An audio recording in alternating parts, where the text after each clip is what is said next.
32, moving grams, growing kilos to tons. He's 33, filling warehouses with powder and guns. 34, turf war with nobody to stop it. Blind eye from the po-po inside of his pocket.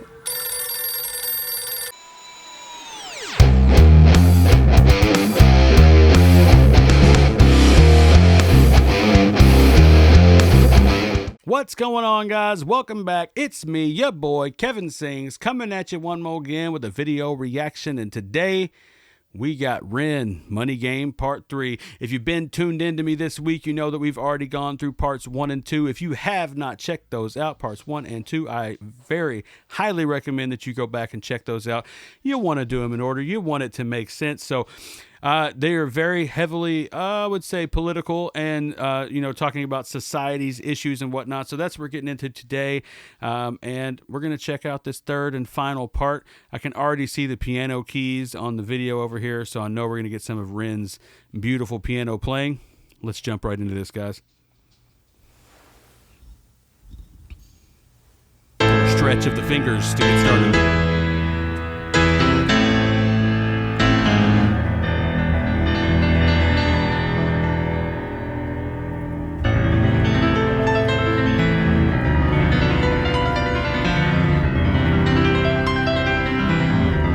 Can we just take a pause here to really appreciate REN's musicianship? He's incredible on the guitar, he's incredible on the piano. I'm sure he plays other instruments that he's incredible on as well. But that ain't easy to do on the piano, y'all. He makes it look super easy and smooth.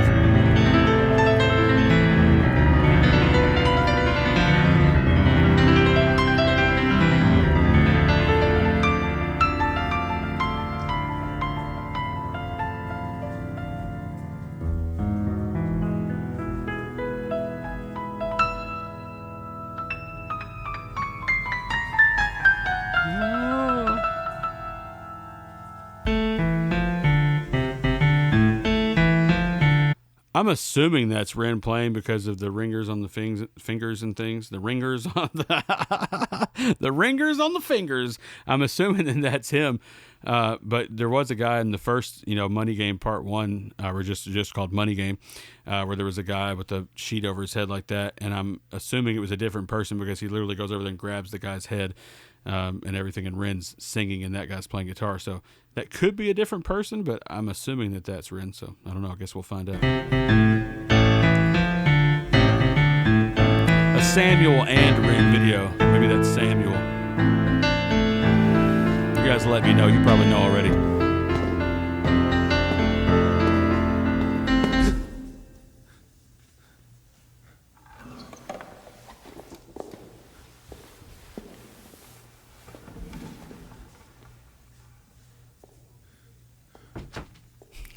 My daughter just came in and she said, oh, and slowly backed away.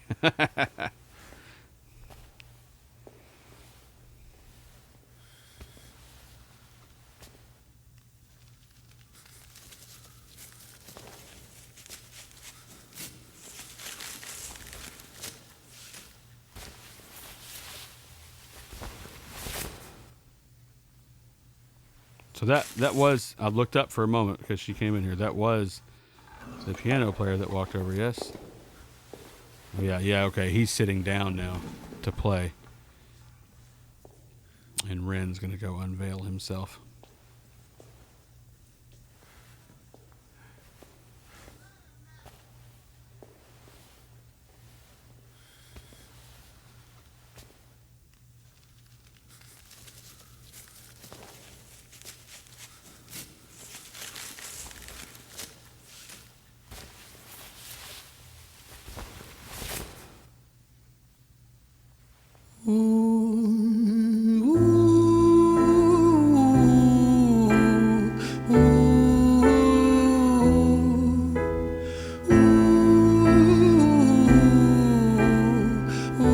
That's cool to have him in the mirror back there, Samuel. I'm assuming that's who that is.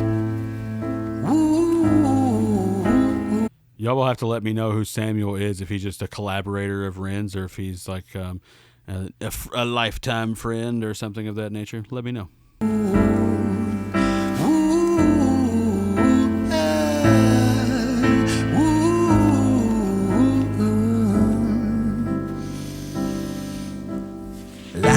tell you a story about a boy named Jimmy. 1 year old and his first words were mine, mine, gimme. 2 years old he was walking, 3 years old walking quickly. 4 years old he was running round the pavements of his city. 5 years old and his daddy told him, listen here son, you gotta learn to be a man. A man, he works for what he wants. 6 years old and he's reading, writing, top of the bunch. And when he's 7, his progression made him student number 1. 8 years old and he's praised for unusual grades. 9, his parents paid for private school to nurture the flame. 10, 11, 12, 13, he ascends and ascends. His daddy tells him, son, money is the means to all ends. 14, solving complex mathematical equations. At 15, IQ 150, still elevating. 16, he develops complex software code that detects weaknesses in cybersecurity protocols. 17, and he sells his vision, keeping the share. Not yet an adult, but he's practically a millionaire. 18, and his daddy tells him, now you're a man. This world don't give a damn about you, so take all that you can. 19, he turns a profit, stocks and shares, invest in product. 20, double down deposits. 21, his income rockets. 22, he learns the truth is just an obstacle to wealth. If you manipulate the data, then the lie will sell itself. 23, a life of luxury, crystal and cocaine. 24, he makes the Forbes list, they're applauding his name. 25, and his daddy tells him, listen. Wow. So yeah, this song is obviously just as palpable. I like this one that we're going here with a story. You know, it REN's back to the storytelling element. And the other stuff was more like holding a mirror to society, whereas this stuff is following a specific tale about a young boy who's now growing up into almost a man, but not yet. Listen here, son, while you're sitting in that palace, that don't mean that you won. 26.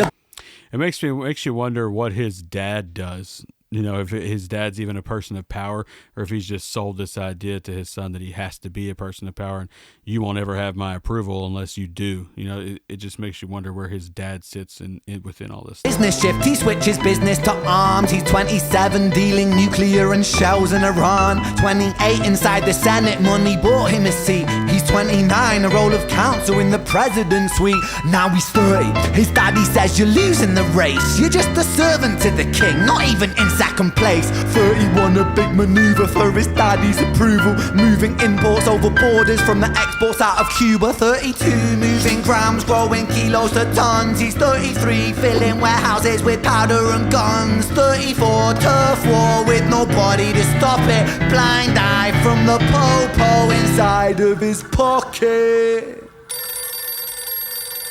Wow. So he went from being helping the president, or being, you know, side of the president and doing all this stuff, and then his dad's like, that's still not good enough. So then he just apparently turned straight to drugs. You're like, all right, I'm gonna go full on drug lord now. It's wild. 35, he gets the call. I'm sorry, son, but it's your father. Had a heart attack, I'm sorry, he's gone.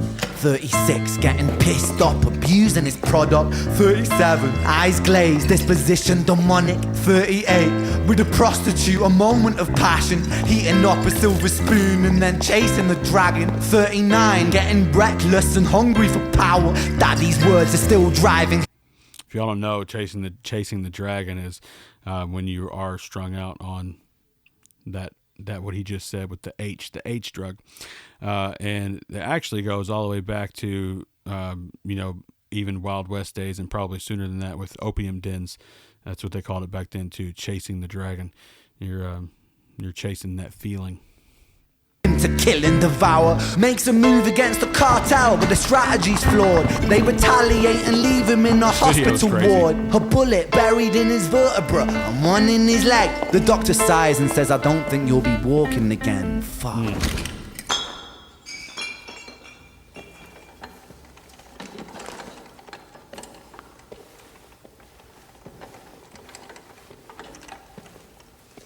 Is that another reference in High REN to this video? Because he gets wheeled out.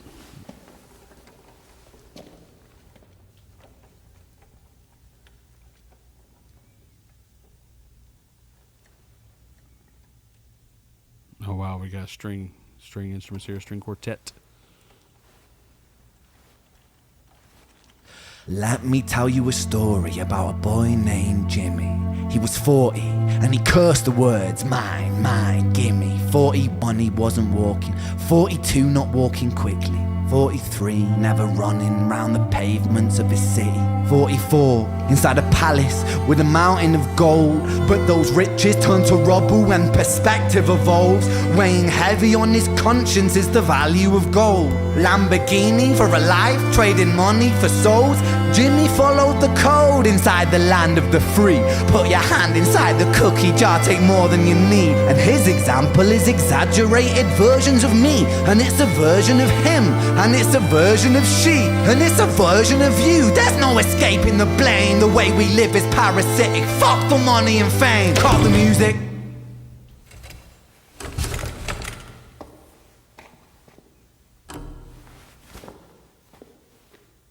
This isn't entertainment. This is real life. The way we live is lunacy. Community, it declines. Hyperpolarized, always fighting, then we divide. Truth is less important than the money that we designed. Money's an invention. Politics from our invention. They all come from people's ideas. Did I mention? Border's an invention. Law and order fuel the tension. It leads to people killing each other. My solution?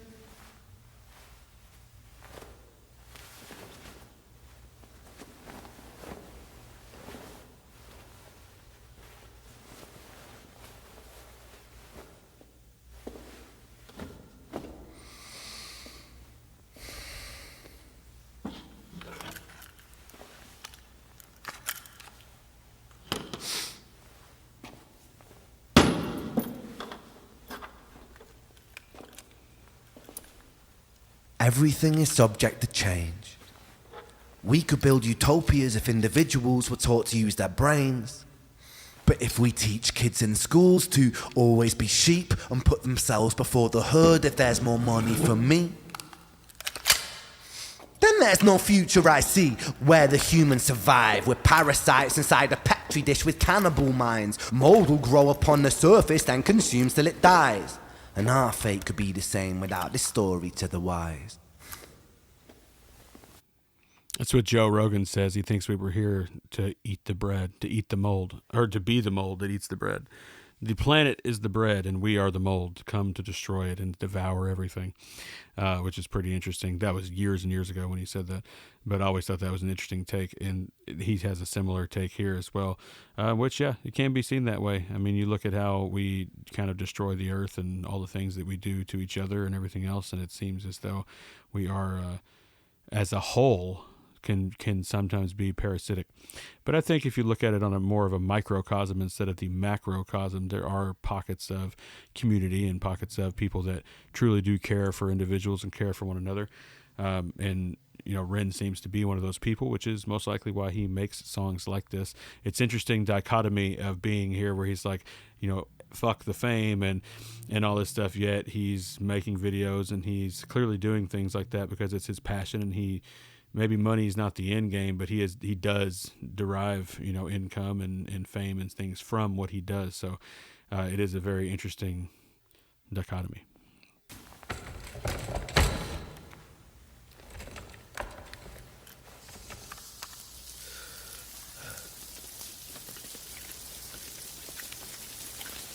"45. Jimmy comes home out of the rain, soaking wet upon a wheelchair, drinking again. He is everything he wants, he is fortune and fame. He's a fortunate fool with an unfortunate fate. With a 45 caliber aimed at his brain. 45 a fitting number cause his age is the same. Here's the words of his father, it's such a damn shame. Then he presses on the trigger of a money game." Wow. Wow. That one hit me the hardest. I think that whenever Ren does stuff where it's telling a story of an individual, I'm always hit harder.